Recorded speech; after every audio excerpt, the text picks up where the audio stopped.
Selection అంతా కూడా జన్మభూమి కమిటీలే, లబ్ధిదారుల ఎంపిక అంతా కూడా జన్మభూమి కమిటీలే.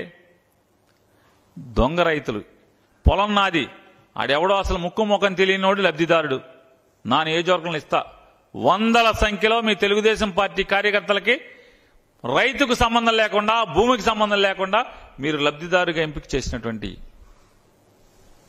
డబ్బులు ఆ రకంగా చేసి మీరు డబ్బులు వేయించిన జగన్మోహన్ రెడ్డి గారు కానీ వైఎస్ఆర్ కాంగ్రెస్ పార్టీ కానీ పల్లెత్తు మాట మాట్లాడిందా? ఎలక్షన్ కమిషన్కి అబ్జెక్షన్ ఇచ్చిందా?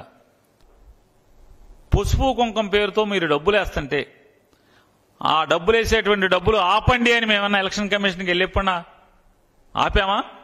ఫిర్యాదు చేశామా? జగన్మోహన్ రెడ్డి గారు కానీ వైఎస్ఆర్ కాంగ్రెస్ పార్టీ వాళ్ళు ఎవరన్నా కానీ పేదవాడి పట్ల, మధ్యతరగతి వర్గాల పట్ల, ప్రజల పట్ల సానుకూల దృక్పథం ఉన్నటువంటి నాయకుడు జగన్మోహన్ రెడ్డి గారు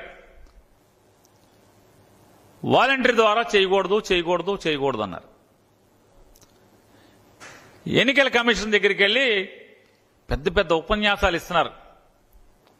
ఒకడు చెప్తాడు, నేను లెక్కేశానండి, 1,60,000 మంది సచివాలయ ఉద్యోగస్తులు ఉన్నారు ఈ రాష్ట్రంలో, నయా పైసా లంచం లేకుండా, తప్పులు లేకుండా, మెరిట్ ఆధారంగా క్యాస్ట్ రోస్టర్ ప్రకారం ఈ 1,60,000 మీరు మీ నోటితో నిన్నటి దాకా జగన్ ఒక్క ఉద్యోగం ఇవ్వలేదు, ఈ రాష్ట్రంలో నిరుద్యోగ యువతని అన్యాయం చేశాడని మీ నోటితో మీరు నాటినటువంటి మీ నోళ్లతోనే దేవుడు ఉన్నాడు పైన.